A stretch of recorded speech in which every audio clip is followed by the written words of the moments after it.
আসসালামু আলাইকুম। বেশ ক্লান্ত এই মুহূর্তে।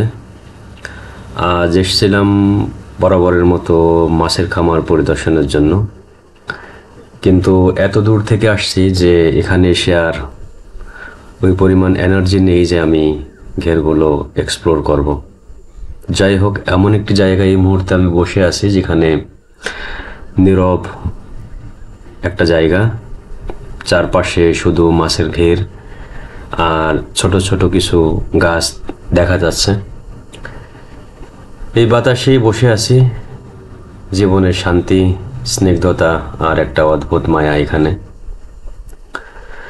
দূরে তাকালে দেখছি আকাশ জুড়ে থই থই সাদা মেঘ, একটা নিখুঁত আবার এতটা অপূর্ণ অথচ সুন্দর। মেঘগুলো ভেসে যাচ্ছে ধীরে ধীরে, যেন সময়কেও সঙ্গে নিয়ে কোথাও দূরে চলে যাচ্ছে। এই মুহূর্তে আমি কোনো শহরে, কোনো গ্রামের নির্দিষ্ট ঠিকানায় নাই। আমি আছি শুধু প্রকৃতির মাঝে, আল্লাহর সৃষ্টির মাঝে, যেখানে মানুষের শব্দ নেই, নেই কোনো কোলাহল। চারপাশে আছে শুধু পাখির ডাক, বাতাসের হালকা ঝিরিঝিরি শব্দ আর মাটির ঘ্রাণ। এই ঘ্রাণটাই হয়তো স্বর্গের কাছাকাছি নিয়ে যায় মানুষকে, যেখানে চিন্তা থেমে যায়, মন খুলে যায় আর মনে হয় এই তো জীবন। আল্লাহর প্রতিটা সৃষ্টি যেন আজ আলাদা করে অনুভব করছি। পাতার দোল, মেঘের চলা, বাতাসের ছোঁয়া, সব কিছু যেন একসঙ্গে বলছে তুমি একা নও, আমরা আছি, মানে প্রকৃতি আমার সঙ্গে আছে।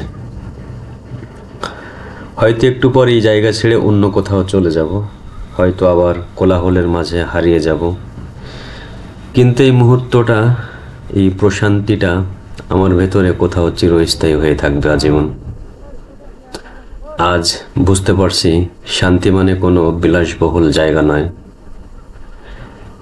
শান্তি মানে হলো বাতাসে বসে নিজের নিঃশ্বাসের শব্দ শোনা, মেঘের ছায়া দেখেই সময় হারিয়ে ফেলা আর নিজের সঙ্গে কিছুক্ষণ কথা বলা। জীবন আসলে খুব ছোট। আমরা ছুটছি প্রতিদিন কোথাও পৌঁছাতে, কিন্তু এই একটুখানি থেমে থাকার মুহূর্তই মনে করিয়ে দেয় আমরা বেঁচে আছি। প্রকৃতির এই নীরবতাই আজ যেন আমাকে শেখাচ্ছে সব কিছু পরিবর্তনশীল। আজ আমি এখানে, কাল হয়তো অন্য কোথাও, কিন্তু এই আকাশ, এই মেঘ, এই বাতাস, তারা রয়ে যাবে ঠিক এভাবেই, আমাকে মনে করিয়ে দিতে আল্লাহর এই সৃষ্টি কতটা অপার, কতটা অপরূপ। সবাই ভালো থাকবেন। আসসালামু আলাইকুম।